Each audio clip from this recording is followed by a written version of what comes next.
itu menyebutkan kata insinyur. Oh, Kalau yang lain kan nggak ada masalah gitu kan. iya.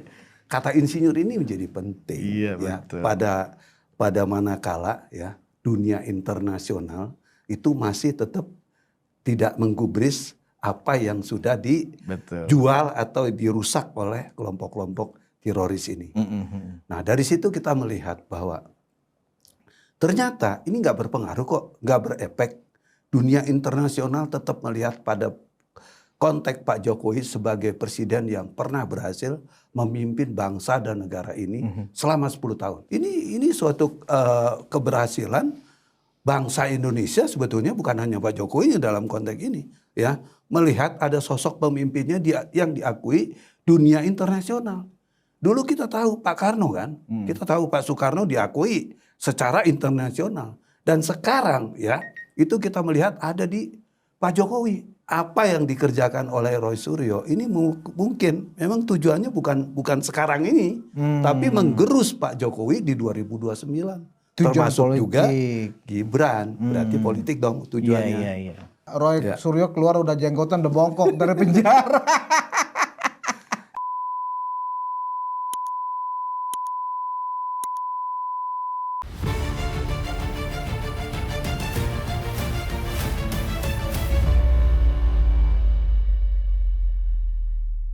Hai penonton Ruang Konsensus Unpacking Indonesia dimanapun Anda berada. Kembali saya Budius Ma'ruf Piliang, anak sulung Mulyono, temannya termul dimanapun Anda berada. Ternak Mulyono merdeka.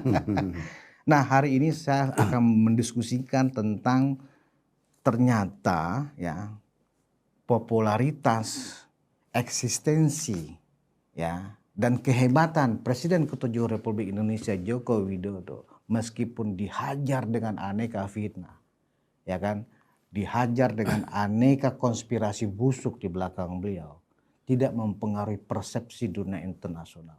Hari ini Presiden Jokowi di Singapura memberikan speech-nya, memberikan pidatonya di hadapan peserta ya Bloomberg New Economy Forum. Luar biasa. Pak Jokowi hari ini ya hari Jumat ini diagendakan memberikan pidato tentang visi, misi, dan pandangan Indonesia tentang ekonomi ke depan. Dan yang mengadakan itu adalah Bloomberg, ada sebuah lembaga terpercaya di bidang bisnis dan ekonomi global. Luar biasa. Nah, saya ingin membicarakan ini dengan tim hukum Merah Putih Pak Jokowi, Pak Suhadi, ya, untuk menanyakan ternyata nggak berpengaruh. Kasus hukum lah, kasus fitnah lah, dan seterusnya. Selamat datang Pak Suhadi. Selamat datang. Iya. Nah, seperti yang saya sampaikan Saya tadi. juga anak Mulyono. Tapi saya anak sulung Pak. Sulung. Kan nggak mungkin anak sulung berdua ya. Anak sulung cuma satu. Iya, anak sulung cuma satu. Nah, mungkin Pak Suhadi ponakan Mulyono. Kan gitu. Jadi udah jauh dong. Iya, jadi terahnya nggak deket-deket amat gitu. Nasabnya agak ke samping ya kan. Nggak langsung. Luar biasa. Dan banyak orang keki Pak ketika saya mengaku anak sulung Mulyono, ya kan. Itulah orang-orang ini kawan-kawan di sebelah, khususnya keledung-keledung ya kan. Betul. Dungu ya kan. Dungunya dipelihara Pak. Betul.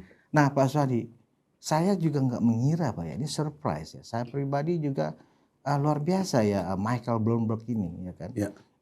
Saya meyakini karena memang saya lebih kurang 15 tahun terakhir juga berkecimpung di money market ya. Jadi saya sangat memahami bisnis internasional itu, dan ketika Pak Jokowi termasuk salah seorang yang dipercaya sebagai Dewan Penasehat loh Pak, anggota Dewan Penasehat. Luar biasa ya. Berbarengan dengan mantan Perdana Menteri Italia Mario Draghi. Saya sangat hafal Mario Draghi. Kenapa? Sebagai pemain pasar keuangan internasional. Dulu kan sebelumnya Mario Draghi itu adalah mantan gubernur Bank Sentral Eropa Pak. Orang hebat. Orang hebat gitu loh. Karena dia sukses memimpin Bank Sentral Eropa, makanya kemudian terpilih menjadi Perdana Menteri Italia. Kan begitu. Nah sekarang satu sejajar dengan Pak Jokowi, itu kan luar biasa. Dan saya yakin teroris ini mungkin mencret mungkin Pak. Kencing di celana ya. Kencing di celana dia nggak pidato Pak Jokowi di Singapura hari ini. Gimana Pak Suhadi melihat ini? Sebetulnya saya sudah lama sih mengamati persoalan ini. Malah saya pernah membuat tulisan berkaitan dengan masalah ini. Pertama pada waktu beliau diangkat, ya, diangkat untuk menjadi anggota di Badan Ekonomi Dunia itu. Karena salah satu yang menarik dari pengangkatan itu, dari suratnya itu, ya, itu menyebutkan kata insinyur. Oh, Kalau yang lain kan nggak ada masalah, gitu kan. iya. Kata insinyur ini menjadi penting, Iya, ya, betul. pada manakala, ya, dunia internasional itu masih tetap tidak menggubris apa yang sudah dijual atau dirusak oleh kelompok-kelompok teroris ini. Nah, dari situ kita melihat bahwa ternyata ini nggak berpengaruh kok, nggak berefek. Dunia internasional tetap melihat pada konteks Pak Jokowi sebagai presiden yang pernah berhasil memimpin bangsa dan negara ini selama 10 tahun. Kelihatannya itu yang dilihat, ya. Pertumbuhan ekonomi yang berjalan, pembangunan, infrastruktur dan lain sebagainya. Terus kalau seandainya masih dikatakan kurang dan lain sebagainya, itu wajar dong, ya. Namanya juga memasuki tahapan kok dalam konteks ini. Nah, cuma dalam melihat kacamata yang lebih besar, berarti apa yang dikerjakan oleh Pak Jokowi sebagai presiden ke-7 kala itu, ya, itu betul-betul dihormati oleh dunia internasional. Apalagi sekarang kita lihat kan, kemarin juga saya lihat dia bersama-sama dengan pemimpin dunia, ya, yang ada di Singapura, ya. Itu kan juga suatu bentuk penghargaan yang luar biasa. Kalau memang misalnya pencitraannya sudah rusak, dunia internasional tentunya juga akan protes kan. Betul.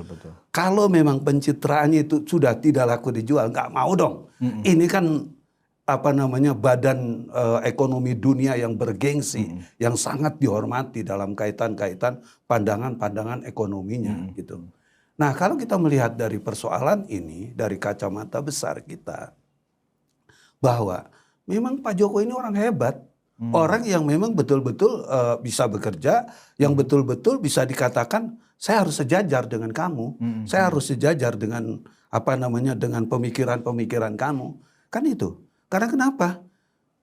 Negara Indonesia pada waktu dipimpin oleh Pak Jokowi itu juga nggak baik-baik aja kan, ya. Tapi setelah dia menjadi presiden 2 periode, walaupun kita tahu, ya, Eropa juga nggak henti-hentinya, ya, menyerang Pak Jokowi dengan segala kebijakannya.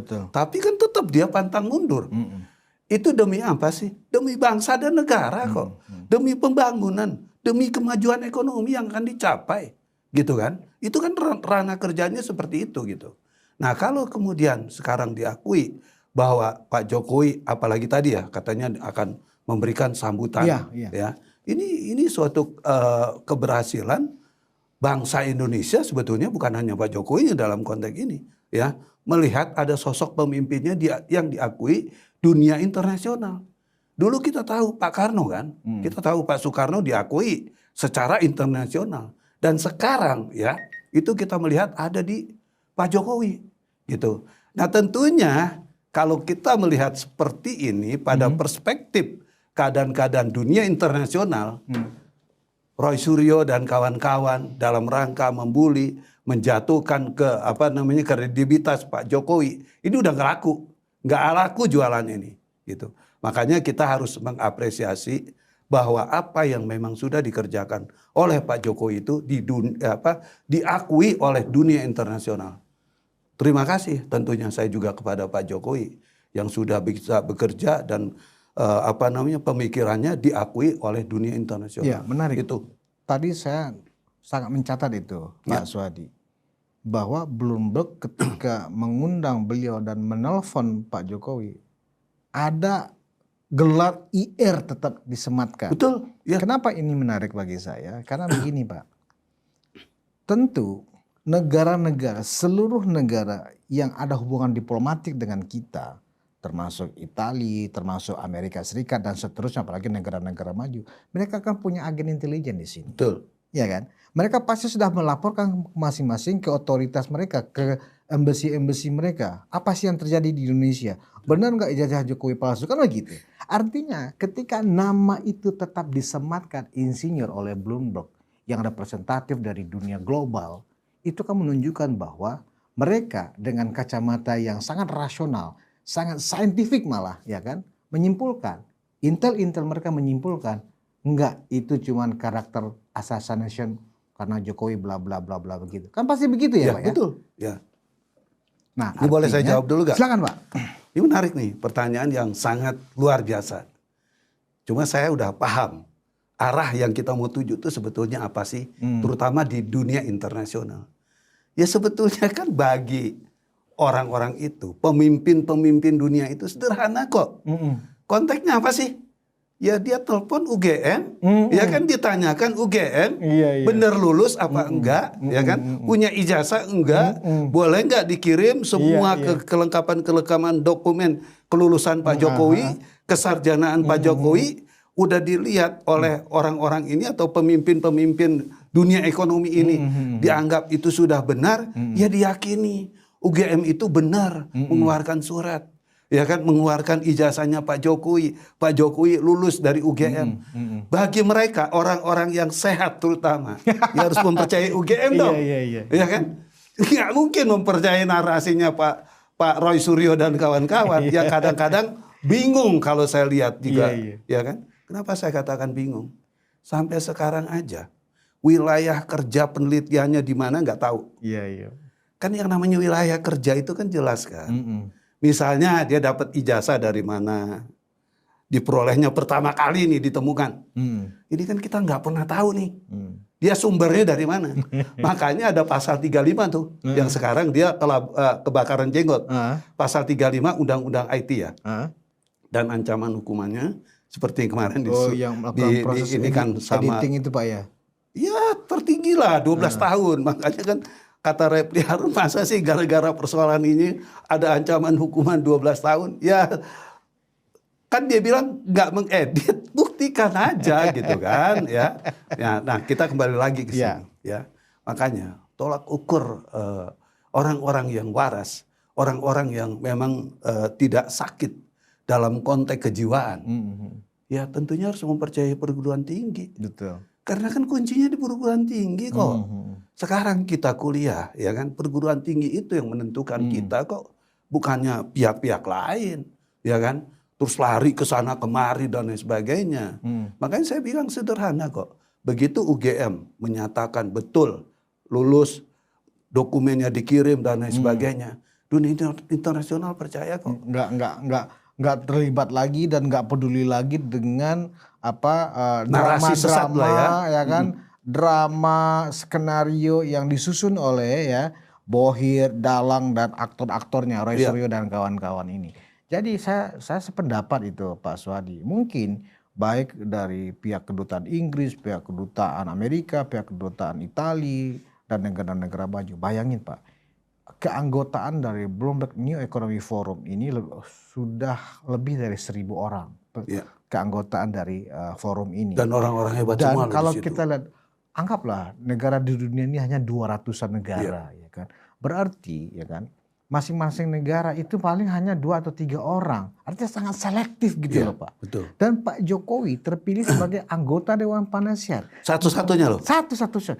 Dan hari ini, sampai hari ini Pak Jokowi mau memberikan sambutan. Tidak ada komplain, tidak ada keluhan, tidak ada keberatan dari anggota kepada anggotanya yang bernama Insinyur Joko Widodo. Kalau mereka misalnya merasakan keberatan, wah saya sebagai anggota merasa keberatan Dewan Penasihatnya orang sedang bermasalah dengan ijazahnya di negaranya. Kan nggak ada Pak. Ini kan membuktikan bahwa kampanye mereka dalam membunuh karakter Pak Jokowi sebagai seorang yang sudah berjasa buat Republik ini itu gagal total. Sependapat nggak kira-kira Pak Suhadi? Saya sangat sependapat. Saya sangat sependapat. Malah dengan keadaan-keadaan yang seperti ini kan real terjadi kan. Ya. Pak Jokowi bukan hanya diangkat ya menjadi anggota, tapi diberikan kepercayaan untuk memberikan sambutan. Ini kan tentunya penghargaan yang luar biasa. Di antara 1.000 peserta, Pak Jokowi gitu salah satu yang diberikan tugas, memberikan pandangan dan pidato kan gitu. Betul. Artinya apa? Ya, ya mereka nggak mempercayai lagi dengan slogan-slogan ijazah palsu, bahwa kuliahnya begini-begini, nggak percaya lagi Jokowi gitu kan. Pembohong, udah nggak didengar karena itu fitnah, pembohong gitu ya kan. Malah, ini kan seperti kayak memukul menumpak air menempuh air di menumpak dulang air seperti muka sendiri. Percis, saya sepakat dengan Mas Wadi. Iya dong. Itu Ini kan seperti terpukul dong mereka-mereka terpukul. ini. Terutama Dia berharap juga, dia pukul air kena muka orang, betul, ternyata muka sendiri. muka sendiri. Dan tentunya juga yang kita lihat dalam persoalan ini. Karena kan sekarang udah mulai terdengar nih. Iya. Bukan hanya Roy Suryo loh ternyata. Karena waktu saya hari Kamis keramat yang nggak keramat itu, saya ada di Polda. Saya keliling terus dari jam 10 saya mulai keliling di Polda itu. Waktu penetapan tersangka itu, Pak? Iya, yang tadi saya udah bilang harusnya jadi hari keramat, jadi nggak keramat lagi Kamisnya itu kan. Saya melihat di situ ada Refli Harun, ada Said Didu, Said juru Didu. bicaranya Anies, ya kan? Terus juga ada tokoh-tokoh penting yang ada di situ, yang nggak etis lah saya sebutkan di Gak sini. apa-apa Pak, sebut aja Pak. Habib Kan Rizik, fakta. informasinya Nggak apa-apa. ada di situ. Iya, kalau bang Ya fakta kan nggak ada masalah. Jadi kalau seandainya kita melihat dari kacamata Habib Rizik ada ya di saat itu. informasi yang saya dapat seperti itu. Iya. Dia nungguin dan lain sebagainya, informasi yang saya dapat. Nah kalau kita melihat seperti ini, berarti ini adalah sebuah grand skenario. Jadi bukan ujuk-ujuk Roy Suryo yang hanya 3 orang ini ya, dan ditambah dengan 5 orang ini, bukan. Tapi juga ada kelompok besar yang menunggangi kereta ini, yang menunggangi kendaraan ini. Artinya apa? Kan mereka punya tujuan yang sama. Terus yang kedua lagi, pada saya lihat di sana juga, ini di lokasi kejadian ya, pada hari Kamis. Ternyata juga, maaf, ini ada orang-orang yang dulunya kalah pilpres dari kelompok 1 dan 3. Oh, jadi yang di belakang kelompok Roy Suryo ini berdasarkan gejala-gejala, fakta-fakta, informasi yang Pak Swadi terima, itu terdiri dari orang-orang yang kalah pilpres ya. Betul. Baik kubu 24% maupun kubu 16%. Oh. Itu yang saya lihat di sana. Iya. Karena salah satunya juga ada teman saya, dulu kan istilahnya waktu 2016-2017, kita itu membuat kelompok relawan yang namanya Ahoker. Gitu. Iya. Gitu kan. Nah kita ketemu orang-orang itu di sana. Gitu, ya.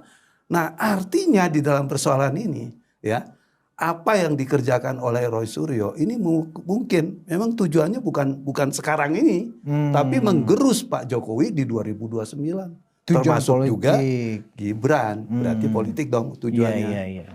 Makanya sekarang kalau dia mengatakan bahwa saya peneliti dan sebagainya, ini kan sesuatu asumsi yang tidak jelas. Karena kenapa saya katakan begitu? Tadi saya katakan kan, kalau memang dia seorang peneliti, kita tanyakan ijazah mana yang digunakan. Karena ada 4 parameter kerja ijazah yang mereka gunakan. Yang pertama, kita nggak tahu sumbernya dari mana. Yang kedua, dia bilang Dian Sandi. Yang ketiga Pramuka, yang keempat KPU. Kok yang namanya peneliti kayak orang bingung gitu kan. Terus apa yang diteliti? Makanya kalau dikatakan oleh Polda ada temuan, ya ada temuan nih, ya pasal 35 kan dugaan saya ini temuan polisi nih, penyidik nih kan. 32 dan 35. Yang didapat dari ahli kan gitu. Bukan dari ahli aja. Barangkali memang ada juga yang mensupport data. Oh iya. Iya dong. Iya. Misalnya saya, ya kan yang dulunya tahu nih kerjaan Roy Suryo begini nih sama teman-temannya, ya kan? Ini datanya seperti ini, seperti itu. Karena dia panik sekali dengan pasal 35 ini, pasal 32 ini, ya, undang-undang ITE ya. Kenapa dia takut? Loh kalau memang dia nggak melakukan, kok jadi takut? Kalau dia nggak melakukan, ya hadapin aja dalam persoalan ini. Karena saya dia bilang kok jelas sekali parameternya. Saya ini sebagai seorang pengacara, saya sebagai seorang lawyer, saya tahu apa yang terjadi di dalam kasus ini, ya. Begitu melihat pasal 32 dan 35, makanya saya tidak bicara pasal-pasal yang lain lagi, ya 160, 310, 311, ya, yang ada di KUHP. Terus 160, ya, tentang penghasutan, saya nggak mau berbicara itu lagi. Lebih ke undang-undang ITE-nya ya? Iya, karena undang-undang ITE ini kan besar sekali, 12 tahun loh, 10 tahun dan 12 tahun. Dan yang lebih dahsyatnya lagi, itu ada denda. Di pasal 32 ya undang-undang ITE itu 10 miliar. Wow. Pasal 32 ya. Di pasal 35-nya 12 miliar. Wow. Itu denda yang dia harus bayar akibat dari Kalau persoalan nggak sanggup ini. bayar nanti kalau memang itu kena pasal itu Pak, berarti ditambahkan ke Ditambahkan lagi. masa hukuman lebih lama Iya, lagi. masalah- Bisa 24 tahun. Bukan hanya itu, saya ingatkan sekali lagi. Aduh Ini Roy, penting. 24 tahun Roy di penjara Roy, hati-hati lo. Saya ingatkan lagi, bukan Iya, hanya itu, dia residivis. Oh residivis, tambah lagi. Tambah lagi sepertiga itu. Itu jelas tuh undang-undangnya tuh ya. Udah 24 tahun tambah lagi sepertiga, berarti anggap tambah 12 lagi Pak. Iya. Berarti 20 lebih ya. 35 tahun di penjara. 35. Luar biasa. Roy Ya. Suryo keluar udah jenggotan, udah bongkok dari penjara. Itu yang terjadi. Iya. Belum lagi nanti ya. Kalau berkaitan dengan masalah-masalah dia terus menerjang keadaan-keadaan yang seperti ini ya. Ini kan lucu nih ya. Harusnya dia udah ditetapkan tersangka, dia sudah dinyatakan ya. Kalau dia bilang belum bersalah ya nggak bisa dong. Ya kan? Kan ada narasi ya kan, ada ajas katanya. Sebelum ada putusan, orang itu belum bisa dinyatakan bersalah. Betul. Ajas presumption of innocent. Yeah. Tapi dugaan bersalah kan sudah ada.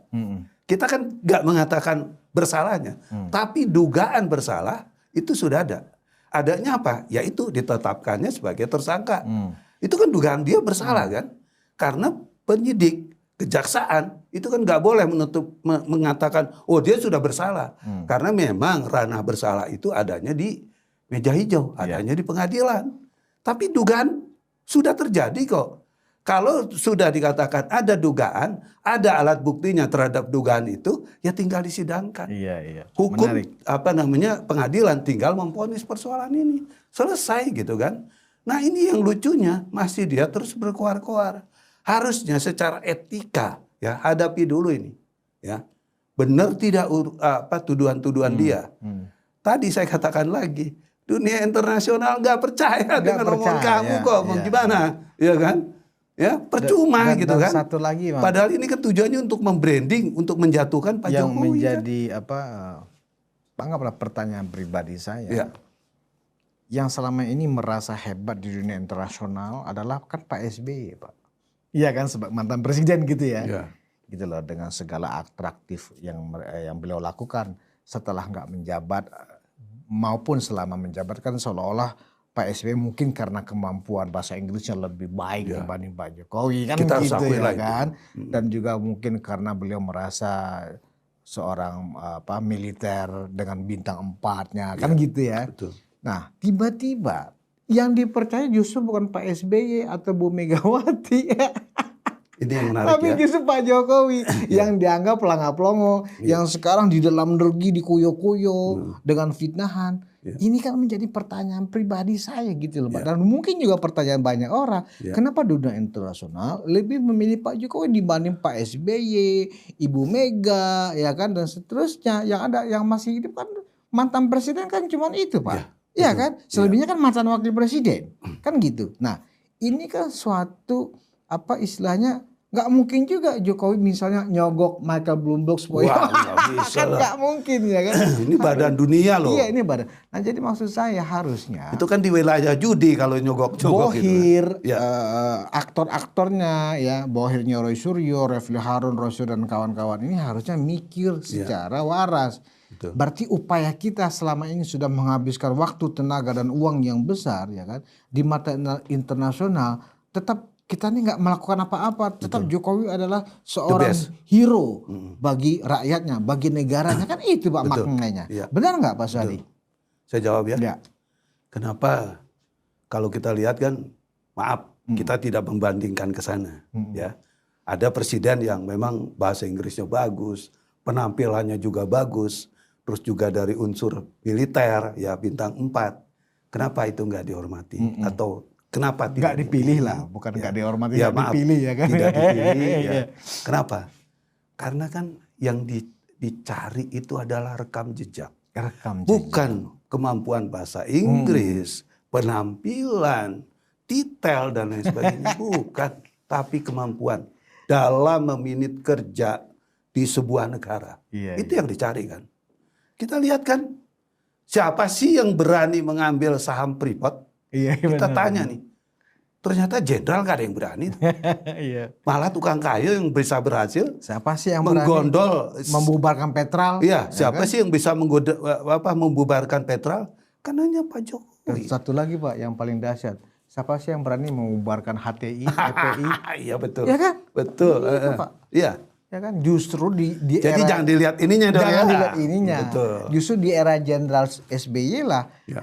HTI itu berkembang pesat, difasilitasi malah, diberikan banyak ruang, FPI juga wow, ya kan gitu. Ya. Nah, kenapa kemudian itu saya menyambung penjelasan Pak Suhadi tadi, mungkin kan pihak embassy ini kan juga nggak bodoh kan Pak Iya ya. betul. Mereka kan punya Ya, ahli, embassy kan punya ada pakar, perwakilan di punya mana-mana. intelijen Iya. juga, mencermati semua apa sih track record seorang Joko Widodo.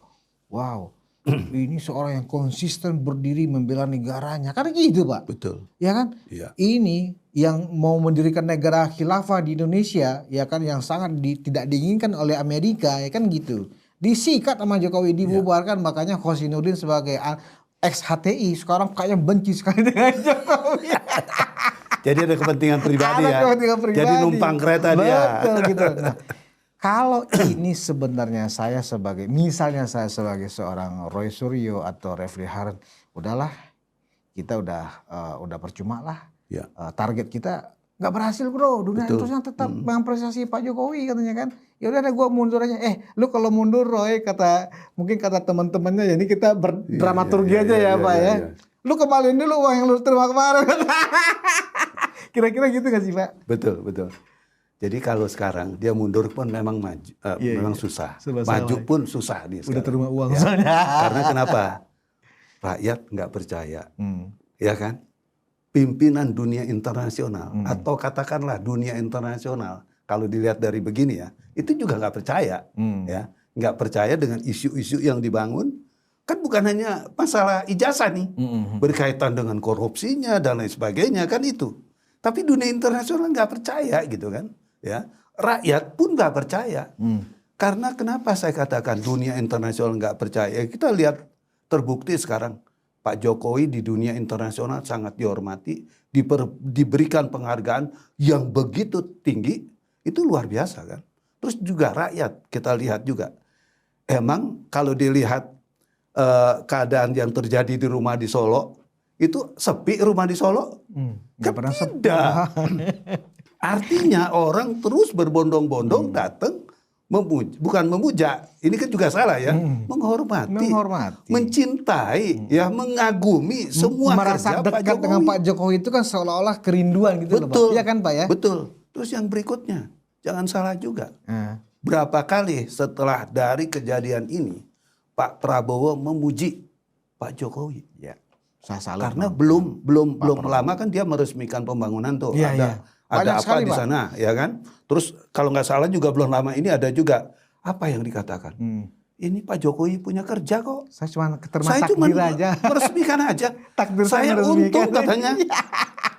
Artinya apa? Itu memang dilihat dari kacamata besar kita. Pak Jokowi bekerja, bekerja untuk bangsa dan negara. Dan itu yang dicatat oleh dunia internasional. Betul, ya. Nah kan kalau kita melihat sekarang ini skala perbandingannya ya. Kan jadi kita bisa mengukur dong siapa nih orang-orang ini. Ya, boleh kita katakan orang-orang ini orang-orang yang tidak suka negara ini maju. Betul. Tidak suka negara ini menjadi superpower yang diharapkan di tahun 2045. Itu kan yang diharapkan kan. Betul. Karena mereka nggak mau kerja. Maunya ya dapat uang, ya kan duduk manis dan lain sebagainya, ya. Teng dengan segala kemewahannya dan lain sebagainya kan itu, ya. Tapi yang dibangun oleh Pak Jokowi adalah kesederhanaan. Tapi bagaimana rakyat ini bisa makmur? Kan ini ada persoalan yang berbalik dengan pemikiran-pemikiran ke depan. Dan Prabowo itu sama tipikalnya dengan Pak Jokowi untuk membangun bangsa dan negara ini. Kalau dia mengucapkan terima kasih, hormat kepada Pak Jokowi, memang salah. Orang memang kerjaannya dulu dikerjakan oleh Pak Jokowi kok. Cuma selesainya pada zaman Pak Prabowo. Salah begitu? Kan juga enggak dong harusnya kan. Cuma kalau saya lihat, ini banyak orang sakit jiwa kok saya lihat seperti ini. Istilahnya sekarang itu bukan sakit jiwa, Pak. Apa tuh? NPD. Oh gitu ya. Nah, kembali ke masalah kepercayaan dunia internasional.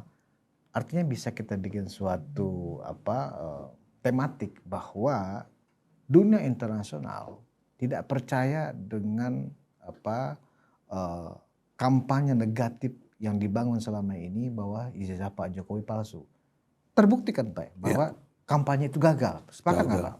Total, gagal total. Gagal total. Gagal total. Harusnya bunuh diri Pak kalau kita orang Jepang yang bunuh diri malu ya kan. Bukan hanya dia yang bunuh diri harusnya, orang-orang yang di belakangnya ini. Harusnya malu. Karena kan sekarang semakin kesini ini kan semakin kelihatan. Ya, arahnya mau kemana kita sudah lihat kan.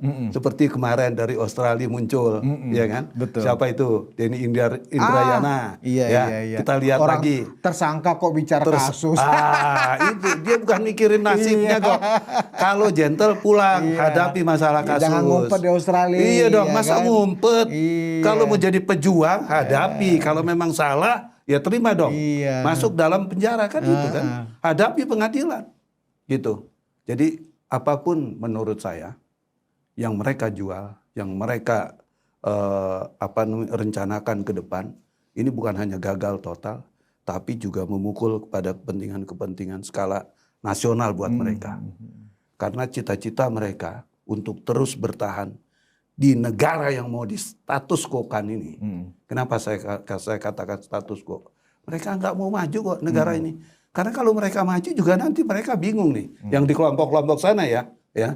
Mungkin dia nggak mau membangun hilirisasi, nggak membangun pembangunan yang kedepannya bagaimana untuk bagaimana menciptakan negara ini jadi bagus dan lain sebagainya. Itu yang nggak diharapkan kan.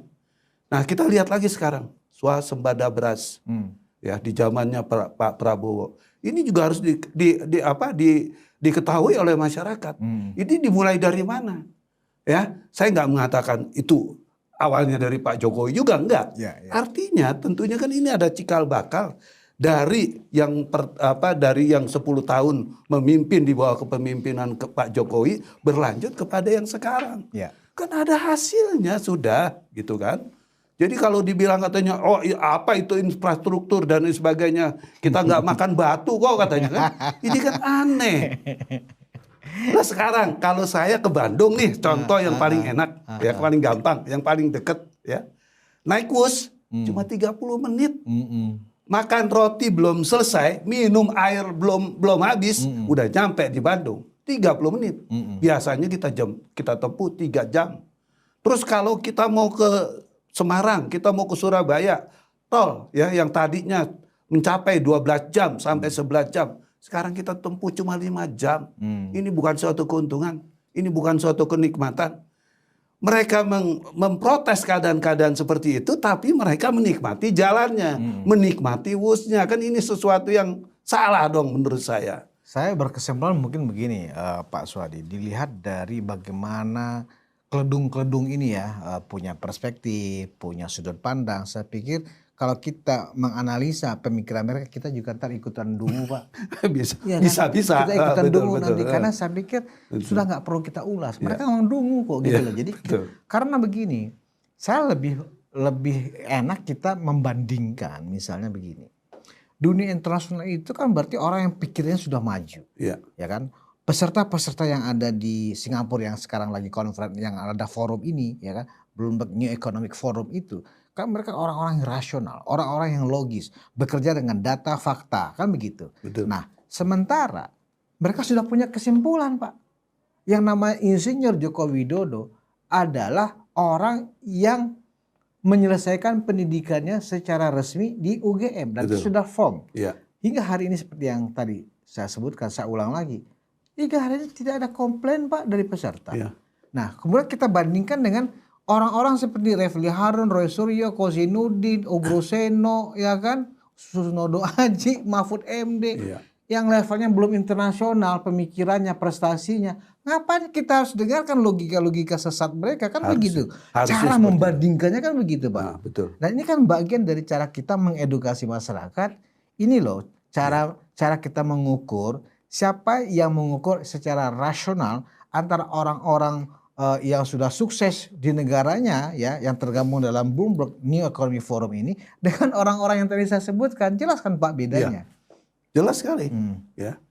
Dan tentunya juga kalau kita memang kiblatnya ke depan bagaimana negara seperti yang diharapkan oleh Pak Jokowi, oleh Pak Prabowo sekarang dengan Gibran, ya memang harusnya kita tidak perlu nengok ke belakang melihat mereka, karena sosok mereka itu kan menjadi ambigu buat kita. Betul. Ya, menjadi wilayah-wilayah yang memang mereka tujuannya untuk mencapai hal-hal yang tidak baik. Sedangkan kalau kita melihat ke depan, bagaimana negara ini harus dibangun, kan kita harus melihat, harus mencontoh apa yang diperjuangkan oleh Pak Jokowi dan sekarang diteruskan oleh Pak Prabowo dan Gibran. Itu yang harus kita sikapi dalam konteks ini. Cuma kan sekarang gini, yang kita capek juga media massa, media mainstream. Ini kan kelihatannya ini kayak jualan mereka. Ada berita-berita seperti ini kan kayaknya menarik untuk diangkat, untuk dikaji dan lain sebagainya. Terus saya juga bingung sebetulnya yang dikaji apa. Karena kalau udah di atas panggung itu kita beribut kok dengan mereka. Dan logika berpikir kita nggak jalan. Karena mereka kayaknya udah yang punya panggung di situ gitu kan. Yang punya wilayah wilayah tontonan di situ. Kita ini hanya menjadi bagian dari penonton, walaupun kadang kita diajak menjadi narasumber. Kalau kita nggak berani teriak-teriak ya nggak bisa ngomong di situ gitu kan. Nah kalau saya lihat seperti ini, ya, ini negara mau dibawa kemana kalau sudah seperti ini? Makanya saya menghimbau juga nih kepada Kompas, kepada yang lain-lain, terutama media mainstream, media televisi Pak ya. Iya, media televisi. Ini gimana menyikapinya? Kita mau ribut begini terus? Sementara kita hanya melihat negara orang yang kita dengar memperoleh kemajuan. Berita-berita tentang kemajuan dari negara lain. Sementara negara kita yang kita tonton setiap hari, media-media itu hanya menontonkan hal-hal yang tidak berguna. Saya katakan ini nggak berguna kok. Ini wilayah konyol, ini dibawa ke media TV. Harusnya media-media seperti itu malu. Harusnya juga nggak perlu mempertontonkan hal-hal yang seperti ini. Ya. Negara kita negara kaya kok. Karena saya juga orang media Pak. Jadi memang posisi media ini bukan lagi double agent, tapi mungkin triple agent juga. Itu yang kita sayangkan. Di dunia post-truth ya, di dunia post-truth seperti sekarang. Di dunia di mana ya cara meraih pendapatan dalam bisnis televisi, ya kan, industri media, nggak lagi dengan satu parameter Pak sekarang. Kalau dulu banyak ya televisi itu kan ada namanya disebut misalnya AC Nielsen ya, sebagai lembaga yang memberikan peringkat setiap program itu ratingnya tinggi atau rendah, ya kan, jangkauan yang ditontonnya luas atau enggak. Sekarang nggak begitu lagi, lebih banyak. Bayangin sekarang kalau Pak Suhadi juga memiliki kanal YouTube, menonton YouTube, setiap program televisi di TV-TV berpengaruh, TV-TV besar, pasti mereka punya kanal YouTube-nya Pak. Kalau enggak Kak, lebih nggak ditonton lagi. Betul. Sekarang kita jujur aja. Apakah Pak Suhadi, saya misalnya masih menonton televisi di rumah? Enggak Pak, jujur aja saya bilang. Sudah enggak, saya juga udah. Karena satu masalah waktu, yang kedua lebih rileks kalau kita hanya mencari informasi sesuai dengan kemauan kita kan. Pas kita ada waktu istirahat, mau tidur dan sebagainya, bisa lihat mau apa, mau TV mana. Kalau dulu kan nggak ada media sosial seperti alternatifnya ini. cuma satu. Nah, karena cara berbisnis mendapatkan pendapatan iklan sudah berubah. Jadi akhirnya industri media lebih mementingkan isu apa yang hari ini laku. Akhirnya azas good news is a bad news itu menjadi underline, ini yang paling benar. Jadi banyak kita lihat dari iNews, RCTI, Liputan 6, Kompas, CNN Indonesia misalnya. Kalau mereka hot hari ini misalnya masih masalah ijazah, terus dia tiba-tiba membahas masalah MBG, ditonton nggak kira-kira sama orang? Nggak ditonton. Berita apa ini katanya kan? Supaya ditonton rame oleh penonton YouTube, setelah mereka siarkan, kemudian mereka siarkan lagi nih di kanal YouTube. Kalau yang ditonton diskusinya cuma satu arah, bicara normatif, siapa juga yang nonton Pak? Akhirnya dibikinlah drama. Dramanya apa? Orangnya harus diadu. Yang penting jangan jotos-jotosan. Jadi berdebat segala macam secara liar, secara bebas, secara orang kampung lah. Itu dibiarkan. Kenapa? penonton senang ketawa, oh dia terpojok, oh dia tersudut, oh dia malu. Kan begitu Pak yang jadi hiburan. Nah itulah praktik industri media televisi saat ini. Dan mereka juga saya pikir gak bisa kita salahkan juga. Nah memang. Karena lah cari uangnya di situ ya. Nah bisnis di belakangnya. Jadi memang ini pintar-pintar kita sebenarnya. Dan saya meyakini sebagian besar penonton kita Pak itu udah cerdas. Ya, cuman kita kadang-kadang suka lupa. Ya, siapa yang bisa paling kuat mengklaim suatu kebenaran, suatu kebohongan agar bisa dipercaya, gampang kan? Bahkan sudah ada teorinya.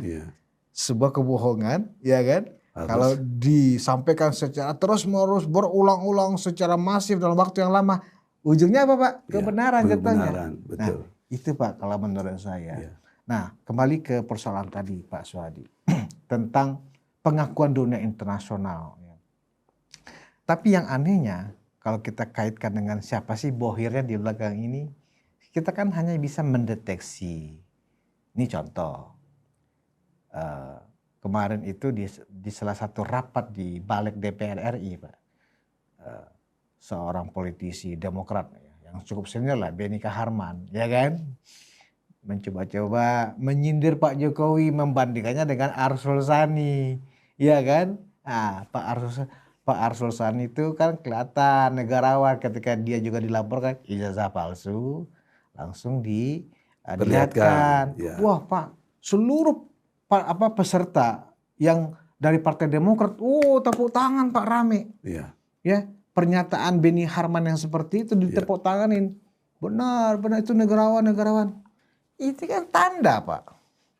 Maksud saya secara politik sebenarnya kita kan sedang mendeteksi siapa nih yang mensutradai pembunuhan karakter Pak Jokowi ini. Oh, berarti jangan-jangan benar nih si biru nih dalangnya, walaupun itu masih hipotesa ya Pak ya. Begitu juga ada juga bagian-bagian lain yang mengkaitkan di belakang ini adalah merah Pak gitu loh. Nah, publik dengan logikanya sendiri rasanya juga sedang mencoba menelisik. Jangan-jangan benar merah dan biru nih yang di belakangnya. Gimana menurut Pak Suhadi? Kalau saya melihatnya begini,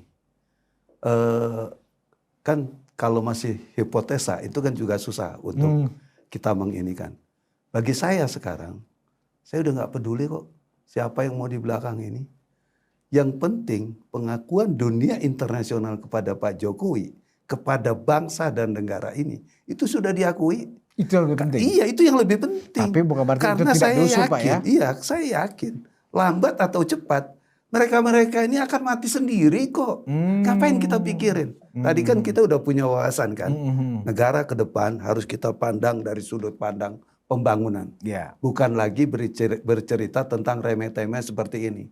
Ya, seperti misalnya, ya kok ijazahnya Arsul Sani bisa tuh sebagai hakim MK menunjukkan dia dituduh sebagai yang diduga juga memiliki ijazah palsu, terus dianggap itu negarawan dan lain sebagainya. Berbeda dengan Pak Jokowi, apa urusannya? Iya kan? Kan saya udah bilang juga di dalam banyak konten, di dalam banyak podcast, saya katakan, ini kan ada cara parameter bekerja yang salah. Pak Jokowi diserang dulu kok, sampai buat laporan polisi loh dia loh, ya kan? Kenapa nggak melakukan hal-hal yang positif? Misalnya bertanya dulu kepada UGM, bertanya dulu kepada Pak Jokowinya. Ini kan di branding dulu, di blast dulu, ya, di framing dulu, baru setelah terpojok mengaku bahwa dia mau damai dan sebagainya. Ini parameter kerja yang salah. Makanya bagi saya nggak melihat merah, biru, kuning, hijau dalam persoalan ini. Yang penting sekarang kacamata berpikir sebagai orang yang rasional, apa yang dilakukan, diakui oleh dunia internasional terhadap Pak Jokowi sebagai bekas pemimpin bangsa Indonesia, itu harus kita apresiasi dan kita semangati bahwa beliau adalah orang yang sangat dihargai di dunia internasional. Artinya, itu aja. Upaya-upaya baik yang dilakukan oleh biru, merah, atau apapun warnanya yang mensupport orang-orang jahat ini, ya kan. Yang lebih penting menjadi ukuran bagi kita berdasarkan penjelasan Pak Suhadi tadi adalah pengakuan internasional. Ya. Dan hari ini kita melihat pengakuan internasional luar biasa. Betul. Anda itu nggak kami dengar bro, anaknya sampah. Mungkin Betul. begitu ya dunia internasional mengatakan kepada rombongan Roy Suryo dan kawan-kawan ini ya Pak Suhadi ya. Iya. Kita harus ikut kereta mereka dong. Iya. Kereta yang rasional maksud yang saya. rasional. Karena mereka terbukti negara maju. Gitu loh. Kalau kita mau berpikir sebagai negara yang akan maju, ya, tentunya kan nggak perlu dengerin orang-orang kayak begini, gitu kan. Ini ini kita anggap ini keranjang orang sampah. Indonesia sulit maju karena masih ada orang-orang seperti ini ya kan. Yang mau negaranya tutup nggak maju gitu kan. Benar. Kita anggap mereka keranjang sampah lah. Itu aja menurut saya kok. Luar biasa. Sudah hampir 1 jam kita Pak Suhadi, mungkin dari pengakuan dunia internasional ini dengan masih mencantumkan Insinyur Joko Widodo, kemudian hari ini Pak Jokowi berpidato memberikan arahan bagaimana pandangan beliau tentang visi ekonomi ke depan, ya kan? Ternyata memang Roy Suryo kampanyenya, propaganda busuknya sudah berlangsung hampir 6 bulan secara output, secara target Gatot ya Pak ya? Iya, Gatot. Gagal total. Closing statement Pak? Ya. Barangkali yang paling penting kita sikapi dalam persoalan ini. Kita jangan lagi melihat pada parameter berpikir yang sempit, yang dangkal, ya, yang tidak mempunyai manfaat untuk kepentingan bangsa dan negara. Tapi bagaimana kita melihat ke depan dengan mencontoh orang-orang hebat yang sekarang ini ya di Indonesia selain Pak Soekarno itu ada seorang Joko Widodo yang sedang dikoyo-koyo, yang katanya juga bekas tukang kayu, ya, tapi di mata di internasional disejajarkan dengan pemimpin-pemimpin dunia internasional. Ini yang harus kita contoh, yang kita lihat juga. Dan sekarang semangat itu ada di tangan Pak Prabowo. Kita ikuti arus-arus pemikiran Pak Prabowo dan Gibran dalam memimpin bangsa dan negara ini. Tadi kalau kita melihat ada isu-isu yang mengatakan ini itu dari kelompok-kelompok yang memang tidak menyukai Pak Jokowi, kita anggap mereka kita taruh di keranjang sampah. Karena mereka tidak patut kita banggakan, kita bicarakan. Karena kalau kita bicarakan seolah-olah kita mengamini cerita-cerita mereka. Kalau kita udah taruh di keranjang sampah, selesai dia akan menjadi sampah dan akan busuk. Luar biasa. Kesimpulan yang sangat menarik. Taruh saja seluruh bola ini di keranjang sampah. Terima kasih Pak Suhadi, tim kuasa hukum Merah Putih. Penonton Ruang Konsensus, sekali lagi kita seluruh bangsa Indonesia merasa bangga dengan Presiden ke-7 Republik Indonesia yang hari ini menyampaikan pidatonya di depan Bloomberg New Economy Forum di Singapura. Ini luar biasa sekali. Seperti yang disampaikan oleh Pak Suhadi, dunia internasional mengikuti kok propaganda buruk ya kan yang disampaikan oleh geng-geng orang jahat ini. Apa kesimpulannya? Dunia internasional menempatkan propaganda buruk yang dilakukan oleh rombongan Roy Suryo dan kawan-kawan ini hanya seperti sampah. Karena itu dunia internasional sudah menempatkan dan sudah membuang sampah-sampahnya ke dalam tong sampah. Buktinya apa? Hari ini Presiden kita, Insinyur Joko Widodo, memberikan speech. Itu sebuah penghormatan. Bukan kepada Pak Jokowi, tapi kepada Indonesia. Ini yang harus kita catat. Jangan kita terkecoh ya oleh kibulan, oleh fitnahan, ya, oleh framing orang-orang seperti Roy Suryo dan kawan-kawan. Apalagi ada tumpangan ex-HTI di belakangnya. Hati-hati, ada ex-HTI di belakangnya. Demikian supaya ini menjadi informasi yang berguna buat kita. Anak sulung Plurino mengundurkan diri. Wassalamualaikum warahmatullahi wabarakatuh.